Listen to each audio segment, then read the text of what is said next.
My name is Tony Nevin, and it's my pleasure to introduce Tim Shahan. He has been a good friend and a colleague, and we have actually collaborated on funded research for 13 years. Would you believe that? I had to count. And this has been marvelous because every project we've been involved in has been a combination of experimental analysis and quantitative analysis, which is what this whole enterprise is about. And in order to make our discussions go well, I've been forced to go to Utah State University a couple of times every year and spend a few days hanging out and talking and playing with data and looking at numbers and looking at equations and spending time with Tim. I know this guy. He's a good friend. He has an amazingly flexible, open, playful even way of thinking about the interplay between data and theory, and it's taken him in all kinds of directions. Do I point at the machine? Oh, okay. There we go. Okay. That's a network reflecting the different areas in which Tim has made some contribution, has thought about. I'm not going to review them. I'm not going to interpret the network. I'm not even going to explain the difference between red and blue. It's for you to figure out. But the point is, he started up in the upper right-hand corner with his doctoral dissertation in matching, and today he's down at the bottom right. And to get there has involved a network of associations that have been just tremendous fun to work through with him. It's the epitome of what SQAB and ABA are all about, and so I'm happy to say that we're going to hear about his work on Relapse, and it is new. It is fascinating, and let's welcome him.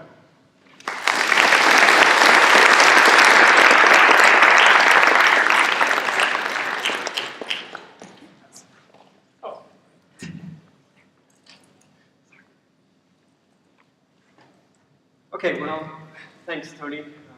That means a lot to you. I don't understand what the colors are either, but you can tell me later.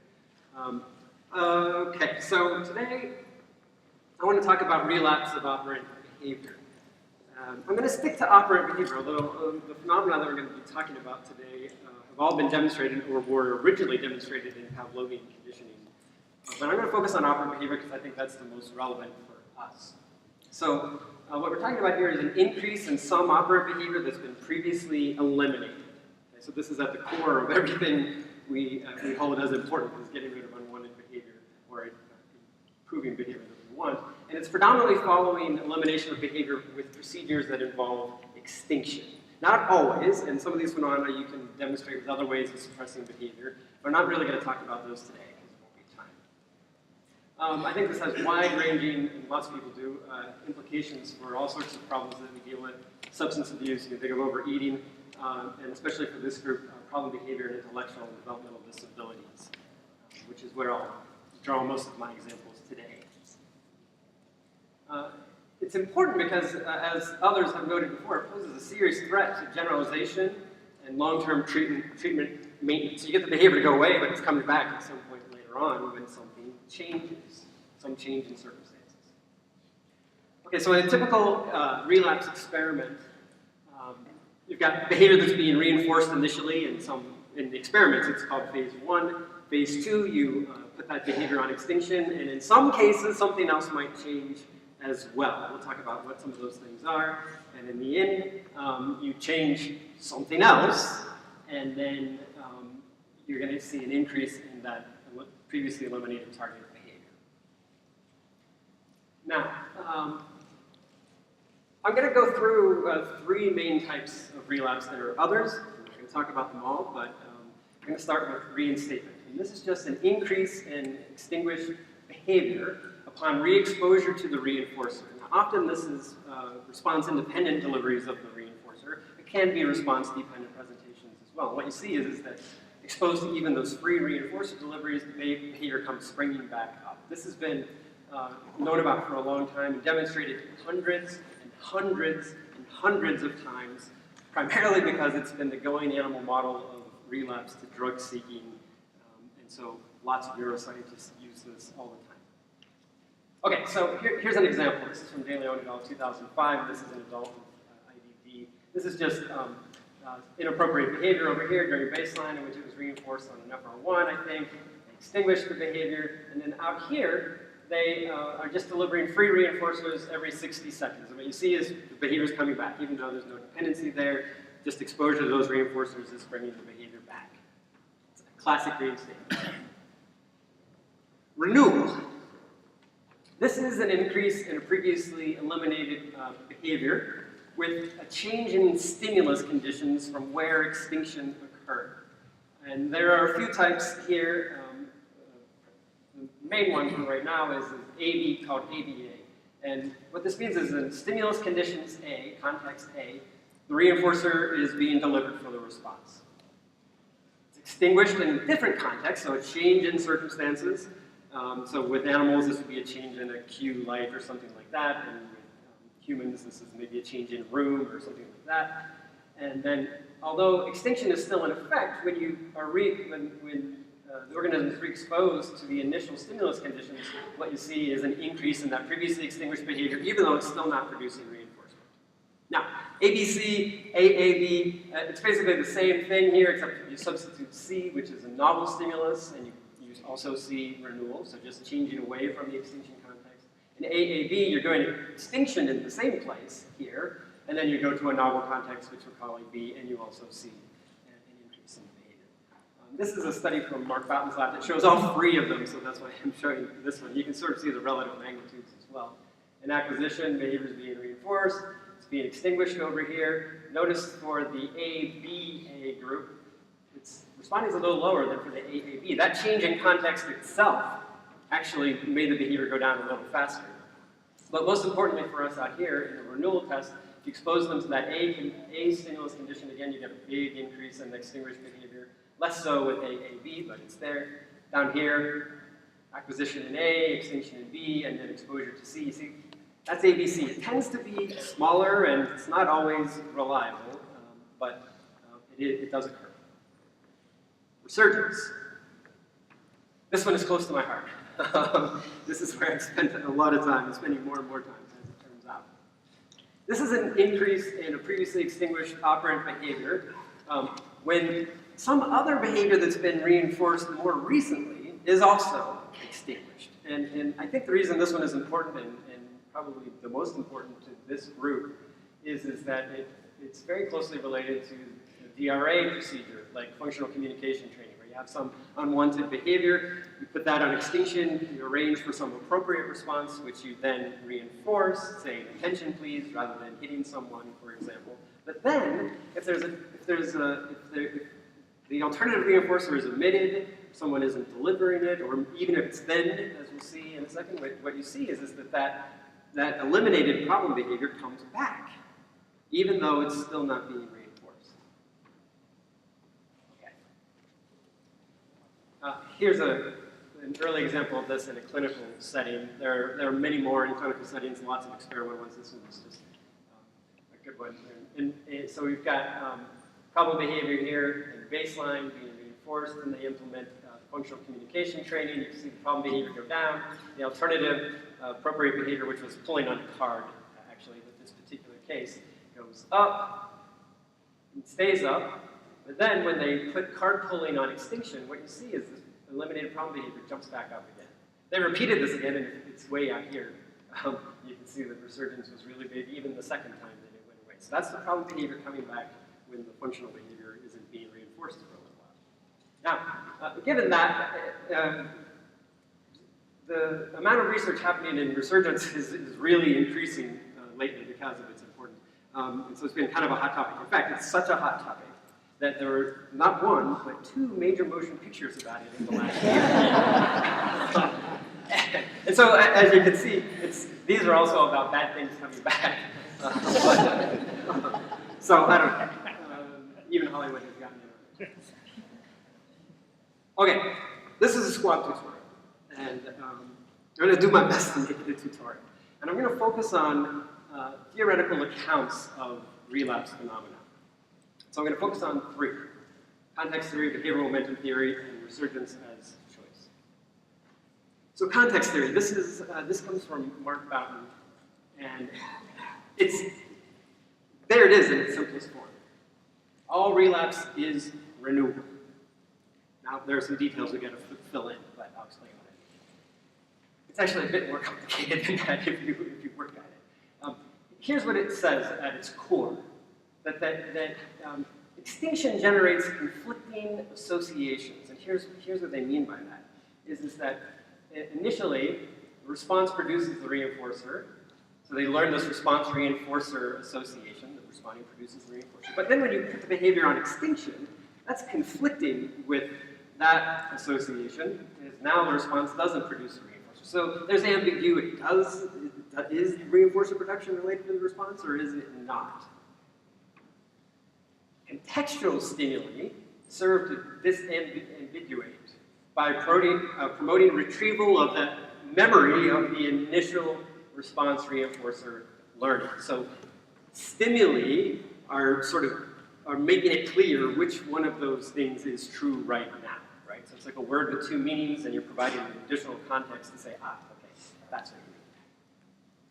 Now, what you would probably say about this is that it's stimulus control. And in fact, occasion setting, which is borrowed from operant conditioning and taken to Pavlovian conditioning to explain some other things, is the going account for how the stimuli do this. Okay? It's all stimulus control. Now, there are a couple other things you got to know about context theory. Is that it says that new inhibitory learning that's occurring during the extinction, that response no reinforcer relation, is that's what's happening. Okay? Now, the thing is that inhibitory learning is hypothesized to be highly contextually dependent. That means that it doesn't generalize well, right? So when you change conditions, that inhibitory learning doesn't generalize to new conditions, and that's why renewal happens. And that's applied to all the relapse phenomena, as I'll show you in a second. So responding increases when it doesn't generalize. So with renewal, we just described it, it turns out. Inhibitory learning in B does not generalize, and then to changing back to A, and A promotes retrieval of that initial association, and so responding goes up. So that's the context theory account of what's happening in renewal. Now, similar stuff is happening in ABC and AB, except that it's mainly about extinction not generalizing to the change in circumstances in the last phase. Okay? So that's renewal from the context perspective. Reinstatement. You'll see the theme here. Reinforcer deliveries produce retrieval of the memory of the initial training conditions, context A. So during extinction, the reinforcer isn't present. When a reinforcer is presented again, say response independently, that's a set of stimulus conditions that retrieves the memory of those initial training conditioning, and so responding goes up. You would say these are the discriminative properties of reinforcement delivery. Right? Okay, now resurgence. Most recently, the way that Boughton and colleagues have described this is that resurgence is a type of ABC renewal. This gets complicated and can get hard to wrap your head around sometimes. And here's what it's saying is that the changing conditions of reinforcement availability themselves are serving as the contextual stimuli that are disambiguating what behavior should be occurring or what should not be occurring. So in context A, they're responding and they're learning that responding produces the reinforcer for the target. Context B, that is when you go to extinction and add in alternative reinforcement, the reinforcement of that alternative behavior, the reinforcer for the alternative behavior, is the stimulus, the extinction context for extinction of A. It's happening in that context. When you take away that alternative reinforcer, the idea is that the absence of reinforcement for the alternative behavior is a novel context that they haven't experienced, and therefore responding goes up. Okay, so that's the contextual account of resurgence. So inhibition of the target fails to generalize to that novel context, which is defined by the absence of reinforcement. Okay, so what are the strengths of context theory? Well, one, it's parsimonious, right? It incorporates all the relapse phenomena you can talk about. It says it's all related to context change. It's all renewal. It's perhaps useful for rule of thumb, I think, for clinicians. That is, if something changes, you can expect relapse, right? Stimulus control is clearly involved in relapse. There's no doubt about that, right? So that's a strength too. And it seems simple. Maybe if you stick to the saying that context matters and stimulus control, it seems simple. If you dive into what that means, it's not quite so simple, which is, we'll get to weaknesses. From my perspective, it's a bit too post hoc, too flexible, and possibly unfalsifiable. The reasons are is that anytime relapse occurs, a context change is inferred. Okay? If you don't get relapse when you're expecting it, then the story is that the context change wasn't discriminable enough to produce it. Now, how do you escape that to falsify it is the problem for me. It's a very difficult thing to do. And like I said, it's actually not that simple. To understand what's going on there, you've got to invoke many processes. If you tried to quantify this, you would actually have 4 or 5 theories sitting behind context theory to formalize it, involving associative theories for learning and inhibition, which you're going to need. None of those are simple theories. How do you deal with conflicting memories in those theories? How does context drive retrieval? And why is it that extinction learning doesn't generalize? So there's a lot of work you would have to do to formalize this. And finally, from my perspective, it has really no precision or specificity. It's purely qualitative, and that's not bad in its own right, except with that, coupled with that flexibility, it makes it a very hard thing to evaluate for predictions. And because of that flexibility, often you can't even make directional predictions, right? I changed the context, relapse should happen, it didn't happen, therefore there wasn't a context change, right? So you can't even say, did it go up or go down? It's hard to make even those sorts of predictions. So, let's move on to behavioral momentum theory.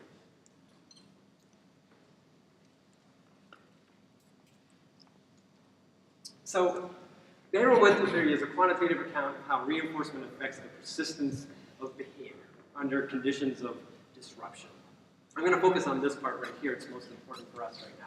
It suggests that persistence, resistance to change, is governed by the Pavlovian stimulus-reinforcer relation arranged inside of a 3-term continuum. So you've got an SD context, response reinforcer, of course, and it says that how persistent a response is driven by this relationship, the relation between the SD context and reinforcement. So all sources of reinforcement in a discriminative stimulus context govern how persistent operant behavior will be under conditions of disruption.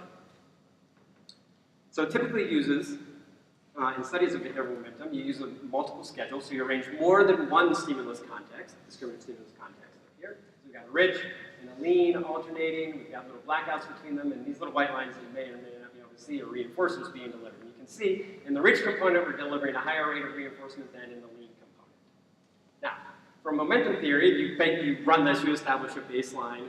I'm just noting here that you're, in essence, asserts stimulus control, right? Organisms can tell the difference between the stimuli and the reinforcers that happen in them matter. Okay, so stimulus control is there too. Then you disrupt performance with something. Extinction is most important for us, for the present circumstances. And this is the typical result. This is proportion of baseline for rich and lean across extinction sessions. And what you see is that the rich is more persistent than the lean. That's a really common finding across species, lots of situations. Now, okay, so here's the tutorial part, I guess. This is the augmented model of extinction from behavioral momentum theory. And this is critical for relapse because all that happened with relapse is based on this model. So here's what we have over here is behavior, and this is response rates at some time t during extinction, and these are baseline response rates. So this is proportionally baseline. It's being logged here. Now, before I go any further, everything that's sitting on the top up here is disruption. This is something that's pushing behavior down. It's disrupting the behavior. What's on the bottom is what's holding behavior up, which is the reinforcement history during those baseline conditions. Okay, so now, T is just time, in this case, sessions of extinction. As extinction progresses, the disruptive effects of extinction grow, they get bigger. C is the disruptive effect of terminating the operant contingency. That is, the response no longer produces the reinforcer. This, you could present free reinforcers and still break the contingency, and that would also disrupt the behavior. D, sitting up here, is generalization decrement associated with reinforcer removal. That is, that those discriminative properties of reinforcers are gone now, and how big of a change that is from baseline matters. The more reinforcement is lost, the bigger the disruption in the behavior. Down here on the bottom, for that reinforcement history part, that's reinforcement rate in the baseline discriminative stimulus context. One for each, the rich and the lean, if we're talking about two. That's from all sources of reinforcement. Even response-independent reinforcement in that discriminative stimulus context increases the persistence of behavior. That's a very well-replicated finding, been shown over and over again, and has serious implications for clinical applications. And finally, A is just sensitivity to that baseline reinforcer rate. Okay, so disruptors up there, reinforcement history down there. Now, how do we get to relapse? So Chris Podlesnik and I, a while ago, suggested that you could extend the augmented model to relapse phenomena. And we suggest that what's happening with the change in circumstances is that you're reducing the disruptive impact of extinction and behavior is going up. And we demonstrated this with a few studies showing that higher rates of reinforcement in baseline generate greater resistance to extinction and greater relapse. We proposed a model that wasn't very good. I got that basic idea down. More recently, Nevin et al. Have provided better versions of some of those models. So I'm going to talk about that. So let's talk about reinstatement and renewal. So how do you deal with reinstatement? Well, here's the way to think about it. So we've got that standard model that I showed you before. We just added this little minus dxdr up here. And what that refers to is a reduction in generalization decrement. And if you think about it, this makes perfect sense, right?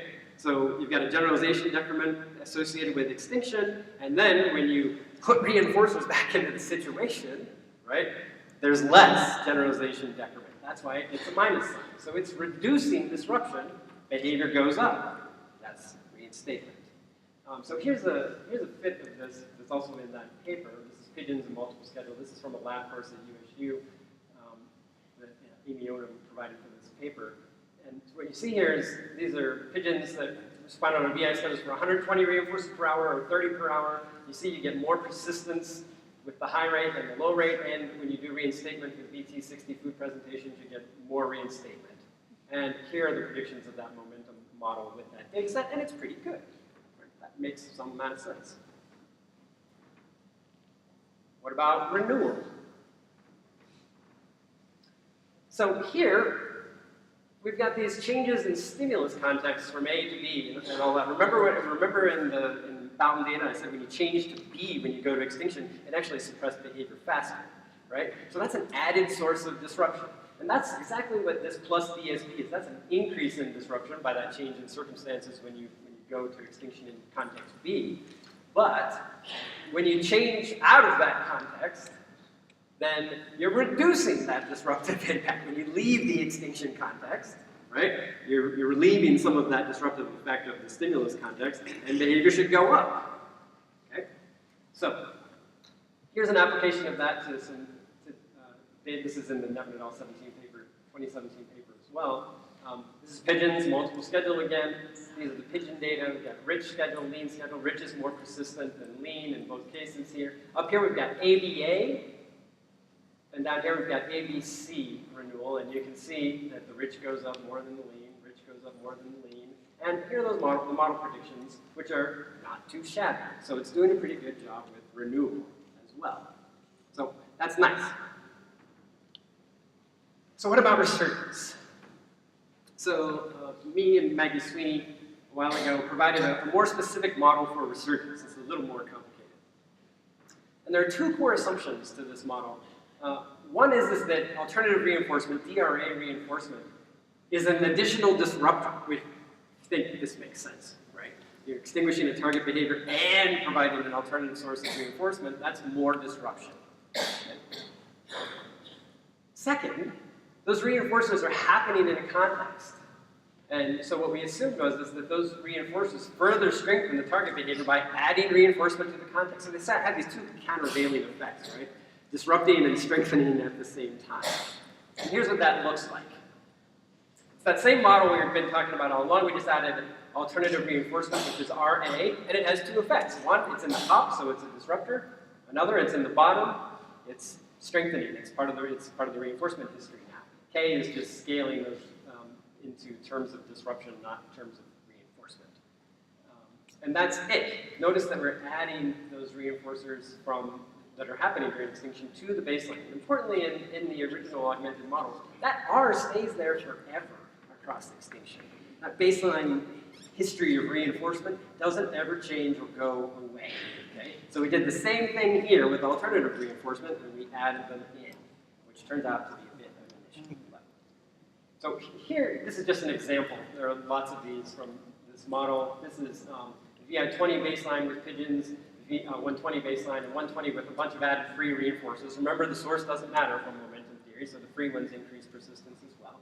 You see, when you go to extinction of the target and you add in the VI30 DRA, you get suppression in both of them, somewhat less in the rich than in the lean. And when you take away the alternative reinforcer, you get resurgence in both, but more so for the rich than the lean. So we've got momentum effects here with resurgence as well, and the model did a pretty good job. So it provided a reasonable account of the data that existed at the time, which it turns out were not very many data, which is an unfortunate time to build a model. It's had, and I suspect we'll hear about this during the panel discussion, it's been extended to clinical situations to good effect, which is great. But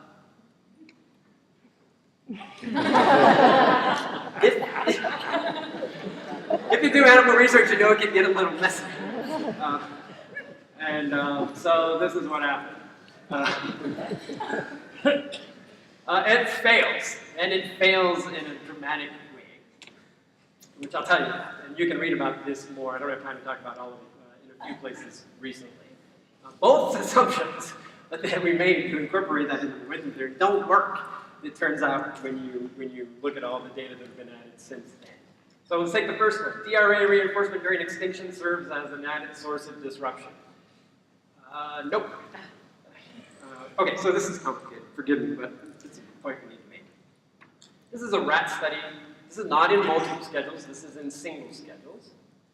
And it's 6 groups. This is giant for my lab. And you can see this. We're trying to look at how well momentum does here. We've got a high rate of reinforcement for one set of groups during baseline, a low rate of reinforcement for another set of groups during baseline. All of them, there are subgroups that get a high rate of alternative reinforcement or a low rate or no alternative reinforcement. So that happens on both sides over here.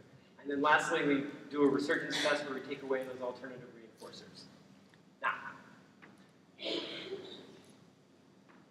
one thing to note is that in terms of the magnitude of resurgence, it didn't really matter what the baseline reinforcement rates were. This is the high rate of alternative reinforcement. This is resurgence. This is the low rate of baseline reinforcement with high rate alternative reinforcement. You get basically the same effect.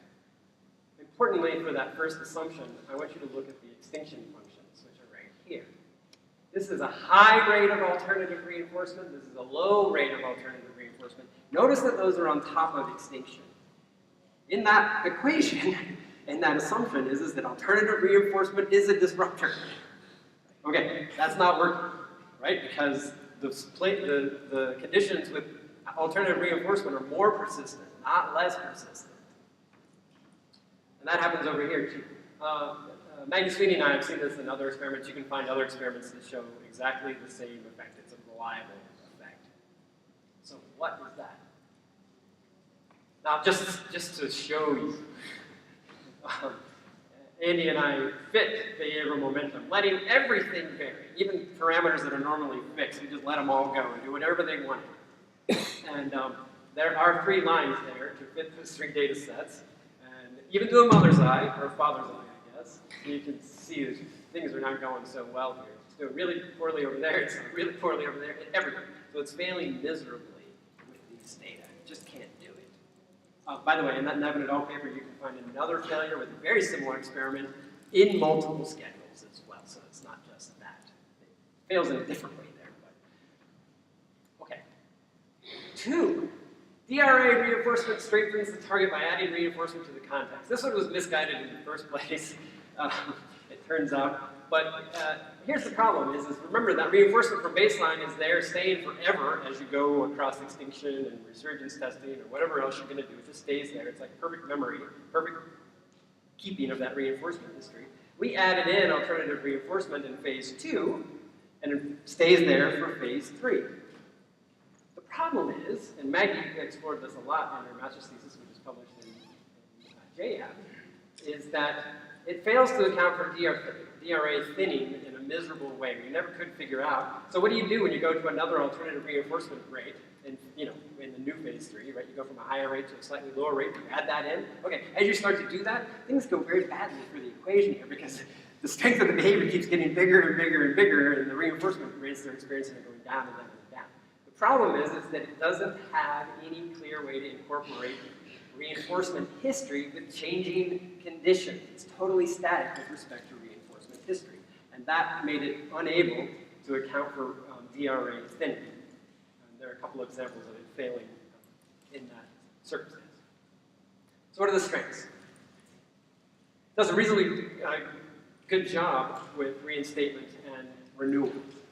It incorporates relapse into a broader framework of behavioral momentum, which is great, persistence of behavior, and it's had clinical utility, and I think it has more clinical utility, even given the failures of the resurgence version of the model. Weaknesses. Fails pretty badly with resurgence under many conditions. I'm not even telling you about all of them, just 2 core places where it's done badly. And there are some other broader issues that you can read about in other places about momentum theory in general that made it seem like it was going to be very difficult to fix it for resurgence. So, we abandoned ship. So Andy Craig and I started thinking of how else can we deal with resurgence? We're starting with resurgence here. This was the problem. And in playing with the data, we came to the conclusion that, hey, look, maybe resurgence is just governed by the same basic processes that govern choice. You think concurrent operants there. There's a picture for you. Concurrent operants. You've got target behavior versus alternative behavior. Now, granted, target behavior may not be being reinforced anymore, but it was, and they're still allocating behavior, and you're seeing them allocating more behavior during a resurgence test when there's some change in the alternative. So that's the way we started to think about it.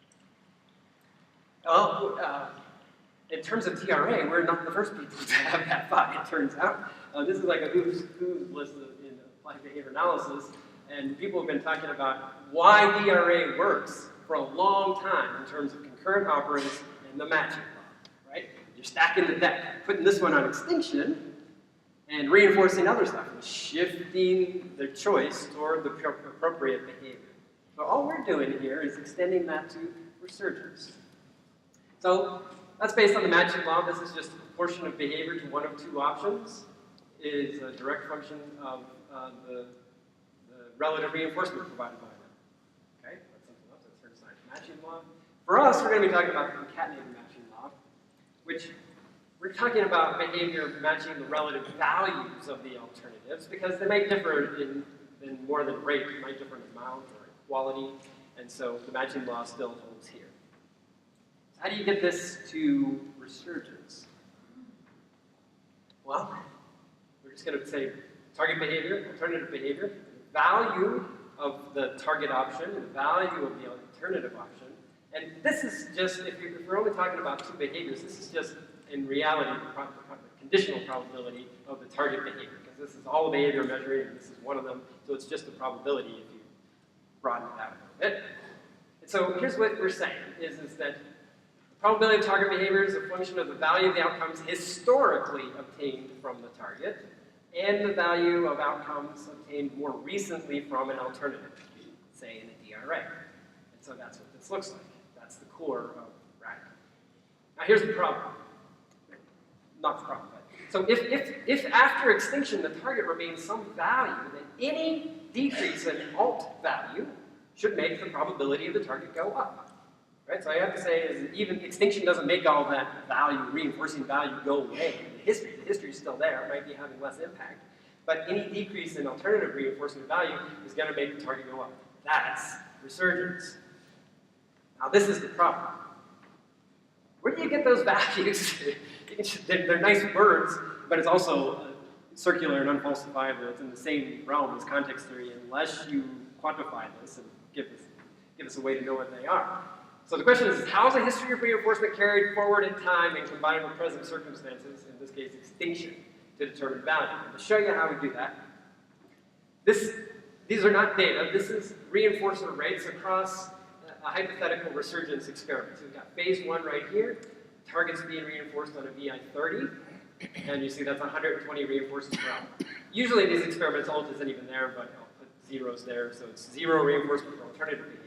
Then in phase 2, we put the target on extinction, it immediately drops to 0 reinforcements per hour, not getting any, but we're reinforcing the alternative on a VI 10, and so they're getting 360 reinforcements per hour. This is typical of clinical practice, right? High rates of alternative reinforcement. And then we go to extinction for the alternative, and it drops to 0, so we've got zeros here. Now, what's the problem with just using reinforcement rates? Well, you got a whole lot of zeros floating around here. In fact, that's all you've got floating around here in the resurgence test. And so if you're using reinforcement rate, you got nothing, right? So what you got to figure out is, how do you get value from a history of reinforcement? So that's what RAC does. Now, this is complicated, and I'm not going to torture you with it, but I'm going to try to give you the basic idea of what's happening here. This is from the foraging literature about choice allocation in dynamic circumstances. It's called the temporal weighting rule, and basically what it says is that a weight given to a past experience, to a past outcome, a foraging outcome, is determined by its relative recency. That is, how long ago did it happen? Things that happened recently have a big impact. Things that happened longer ago have less impact. And what it provides is a function to describe how much impact something should have. Now, here's how it works. It generates these hyperbolic curves as a function of time. So this is the most recent experience. It's having a big impact on behavior, but as you go further back in time, it's having less experience. Because they're hyperbolic, this reinforcement history can linger around for a long, long, long time. So value doesn't go to 0. Okay?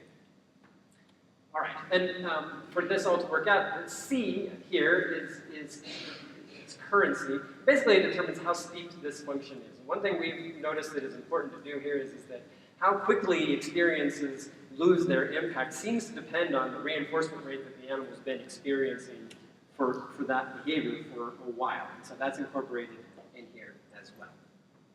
Okay. Now, let's just walk through this. That's that figure I showed you about reinforcement rates to begin with.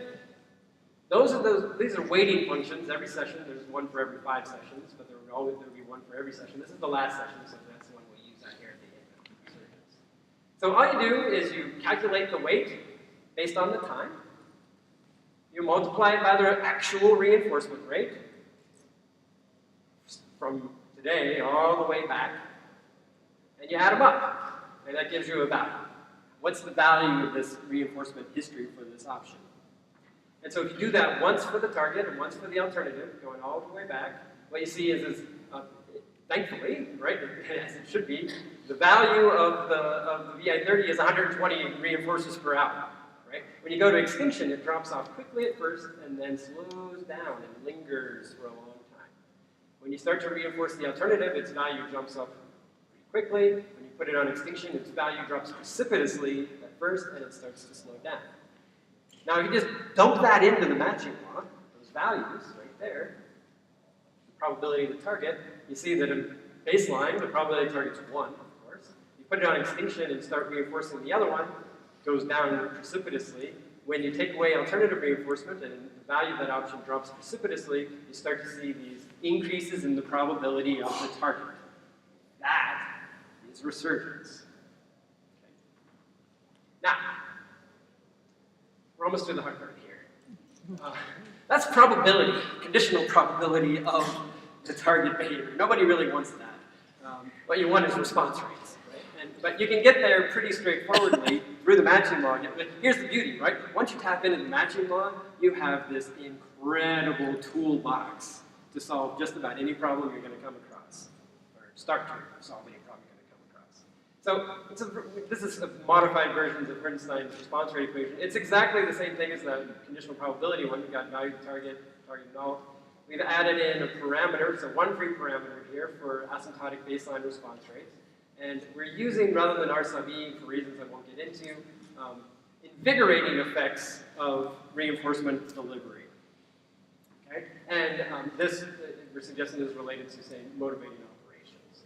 This is actually how A is calculated. But what this allows it to do is that as all reinforcement drifts into the past, behavior kind of winds down. Okay.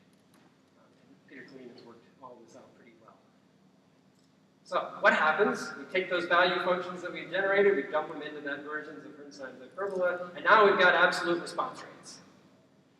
And there you go. There's resurgence, and it's going down over time. And voila. So we've got absolute response rates for a resurgence experiment from the matching. So let's go back to those Craig and Shahan data, that complicated experiment where momentum did not so well. These are the data up here again. These are the rack simulations. And you can see it's capturing the general pattern of the data here. Here, this is not as great. These were actually not different. But we've got some work to do to increase precision here, but I think we're getting the basic pattern of results. And nothing else is getting even close to this. Okay? So we're feeling pretty good about that.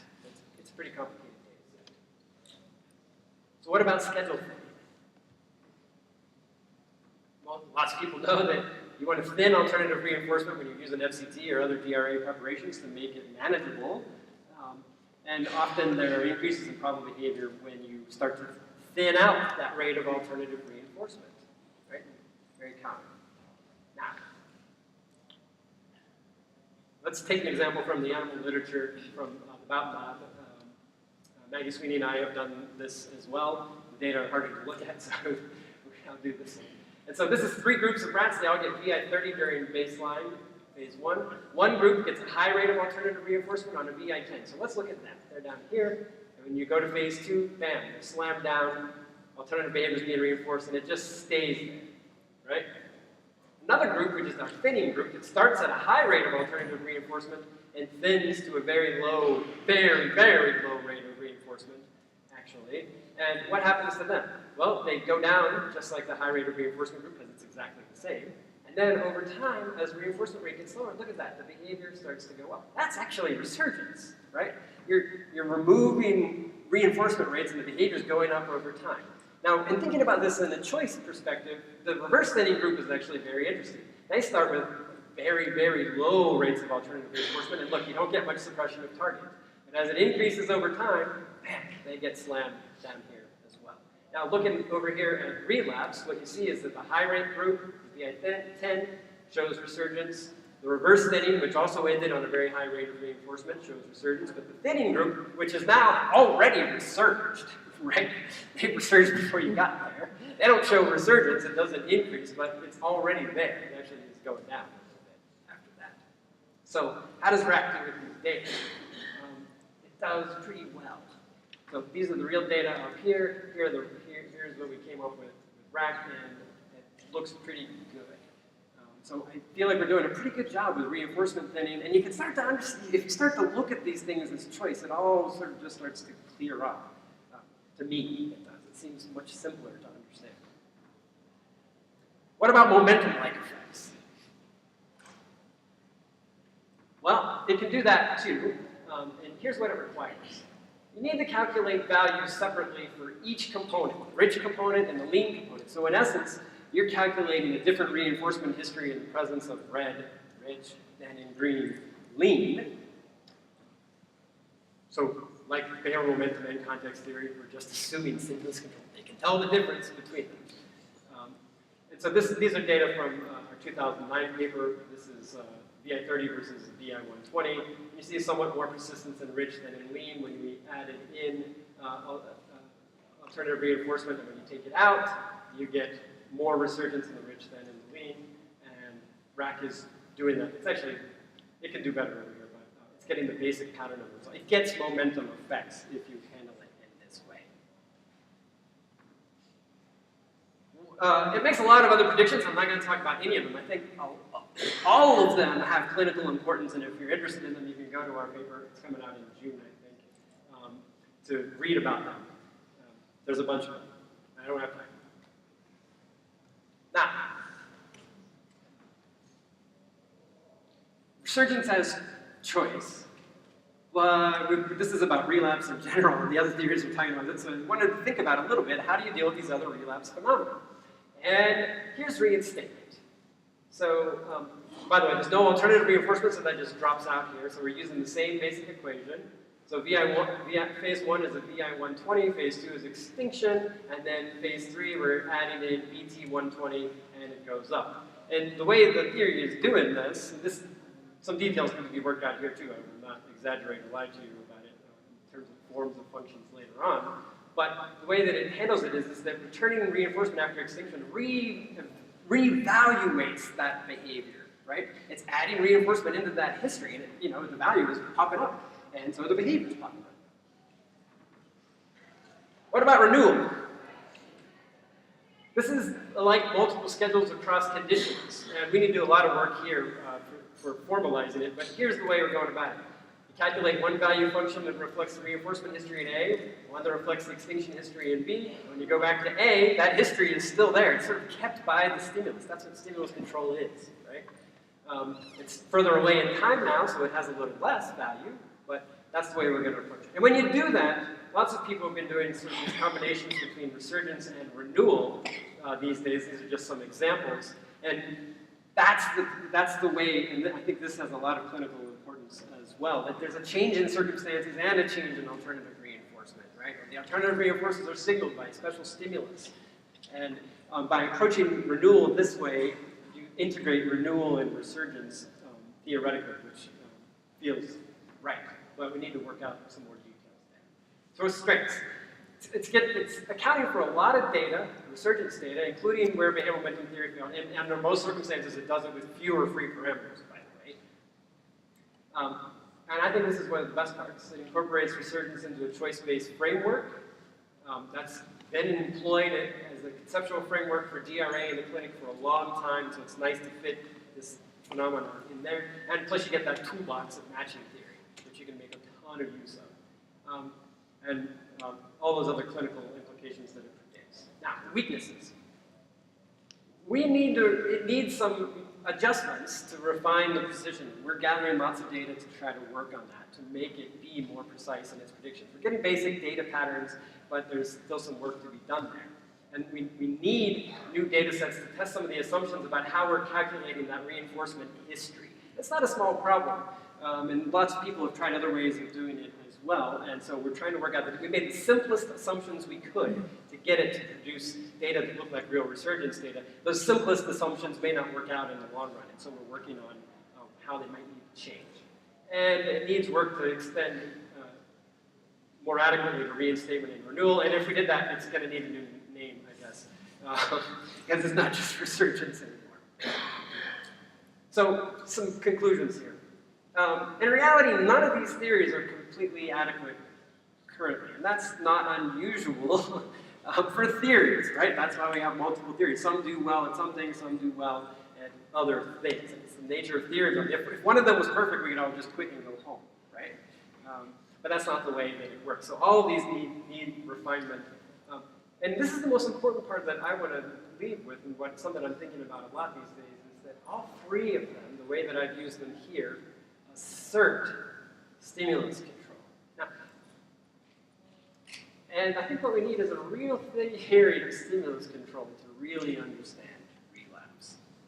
A real theory of stimulus control. How do stimuli carry a particular reinforcement history forward in time? Because that's what stimulus control is, right?